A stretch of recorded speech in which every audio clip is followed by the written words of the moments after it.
So this is the Georgia All-State Etude for 2022-23 for middle school, number 38 for the first audition.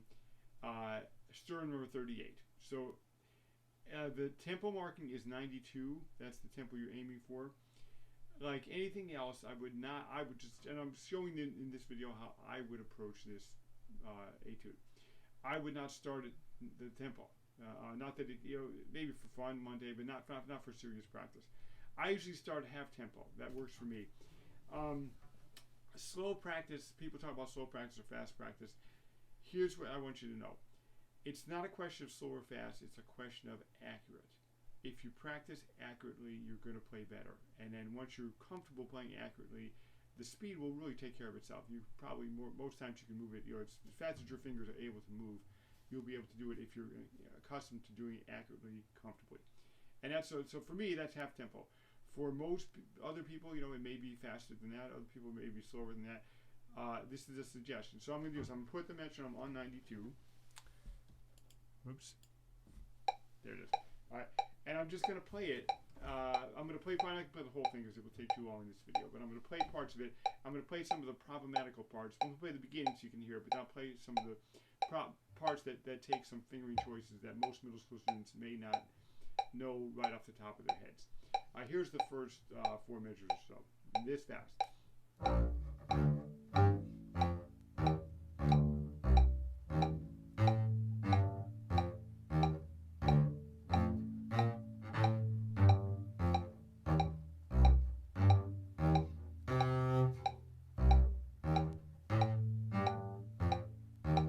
So that was 5 measures. So now you see when I'm playing that slowly, I have to really focus so I don't get ahead of the metronome. It takes a lot of patience. Now, if you look at the third line, this is where some of the fingering choices come in that I think may not be obvious to a middle school student. The third line, the 4th measure, starting on the F. I'd probably start that on a 2. Then I would go to a 4 up in 3rd position. It's all those 3 notes get played in one position then. Next one, 1, then 2 on the D, stay in the D string, go back to the G string,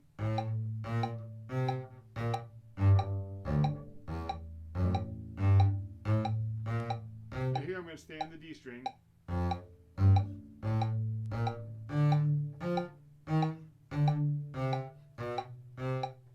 Especially, I'm going to stay on the D string. And this is a little funny. We don't usually play up this high in the D string in middle school, but we show how it works.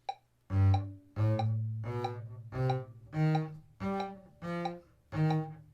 I'm 4 in the C sharp, 4 in the B, 2 in the A,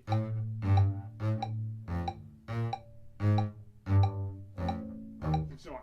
So coming up the G string, like the D string high, when you get to the 2, so this is back on the 1, 2, 3, 4th line, second to last measure, the last 3 notes. It's G, A, B natural. I get to the C and the D string. The E flat's can be right across on the 1st finger. Then I'm going to play 3 on the G harmonic. All the other times when I played this G harmonic, I've come down to a 4 because I'm going to play an E flat right after. But this one, I am going to play an E flat here as well. But because I have a C sharp, I don't want to, the way it works, if I play the 4 here, I'm going to end up on a 2 on the C sharp, which is then I'm going to have to shift again for the B, which is not comfortable. So I'm going to stay in position here, play 3, 1, G to F, 4, 2, 4, 1. Go to a 2 on this next C sharp. Same thing here. It's a sequence. I'll play it the same way. And so on. All right, so I would practice it like that, several times until I'm super comfortable with it. And then I would go faster. What I tend to do, once I'm comfortable at half tempo, I try it at tempo right away. Just because I've played it a bunch of times half tempo and I feel comfortable with it. I'm probably going to be able to play it at tempo.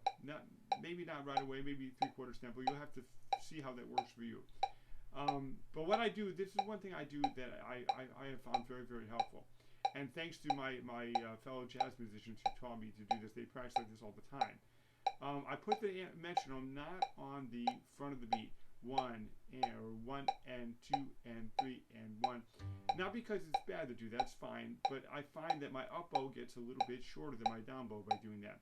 If I can put the metronome on my up bow, then I tend to play that one at a similar length or more, with a little more power than I would normally, and that evens out the whole stroke. Where the down bow is never going to be less than the up bow. I don't worry about that one, but the up bow will a lot of times be less than the down bow. So I will count it 1 and 2 and 3 and 1 and 2 and 3 and 1 and 2 and 3. So I'm going to play the whole thing through now like that with the metronome on the end of the beat. And I'll count 2 measures before I start, so if you want to play along with this, you'll be able to count along. 1 and 2 and 3 and 1 and 2 and 3 and...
So you notice I smiled there when I got to that place in this part here.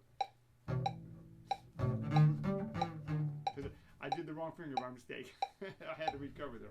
So it should be here. I'll just show that again. This is that tempo. This is the last 2 measures of the 4th line. So it starts in the B action. And 3 and...